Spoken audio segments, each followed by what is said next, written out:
नमस्कार, आपण पाहत आहात रेडिओ मराठी आणि मी आहे आरजे प्रिया।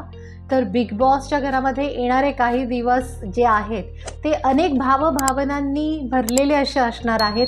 खूपच इमोशनल एपिसोड येत्या काही दिवसात तुम्हाला पाहायला मिळणार आहे, कारण बिग बॉसच्या घरात आता जे सदस्य आहेत त्यांचे फॅमिली मेंबर्स त्यांना इतक्या दिवसांनंतर भेटणार आहेत समोरासमोर, आणि त्यामुळे तो भावनांचा जो बांध आहे, अश्रूंचा जो बांध आहे ना, तो असा बाहेर येणार आहे आणि खूपच इमोशनल असं वातावरण असणार आहे। कारण DP दादा, होय, कोल्हापूरकरांची शान आणि महाराष्ट्राची आन बान शान धनंजय पवार यांची अनेक दिवसांपासून इच्छा होती ते बोलूनही दाखवायचं की माझ्या वडिलांनी माझं कौतुक करावं, आणि ती इच्छा पूर्ण होतीये। कारण बिग बॉसच्या घरामध्ये जो आता एक सुरू झालेला आहे, फॅमिलीला बोलवण्याचा हा जो कार्यक्रम सुरू झालेला आहे, त्यात अभिजित सावंतची फॅमिलीसुद्धा येणार आहे आणि आता DP दादांची सुद्धा फॅमिली घरात येत आहे, आणि त्यांचे वडील, आई आणि त्यांच्या पत्नी कल्याणीसुद्धा येणार आहेत, सगळ्यांच्या लाडक्या वहिनी कल्याणी।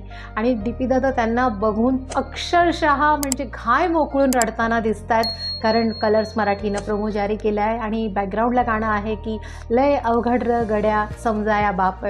आणि हे सांगताना सुद्धा मी सुद्धा इमोशनल होती आहे, कारण DP दादांचे अश्रू पाहून, कारण ते सर्वांना हसवतच असतात, कॉमेडी करत असतात, पण आपल्या वडिलांना पाहून ते त्यांचे पाय दाबत बसतात आणि म्हणतात जगात सुख म्हणजे काय असतं, तर हे सुख असतं। आणि शेवटी त्यांना ते समाधान असणार आहे की आज त्यांना भेटायला त्यांचे वडील येत आहेत आणि त्यांचं कौतुक करतात, आणि वडीलसुद्धा खूप खुश होतात, त्यांची पत्नी, त्यांची आई आणि DP दादा त्यांना गळाभेट करतायत आणि म्हणतात की मी खूप मिस करतोय।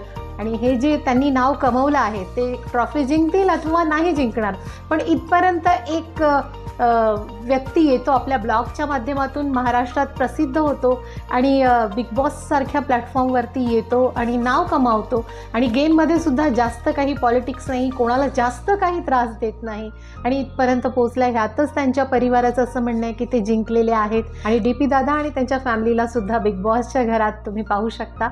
बिग बॉसच्या घरातील अशाच इंटरेस्टिंग घडामोडी आणि गॉसिप जाणून घेण्यासाठी रेडिओ मराठीला जर तुम्ही सबस्क्राईब केलं नसेल तर सबस्क्राईब करा आणि बेल आयकॉनचं बटन प्रेस करायला विसरू नका।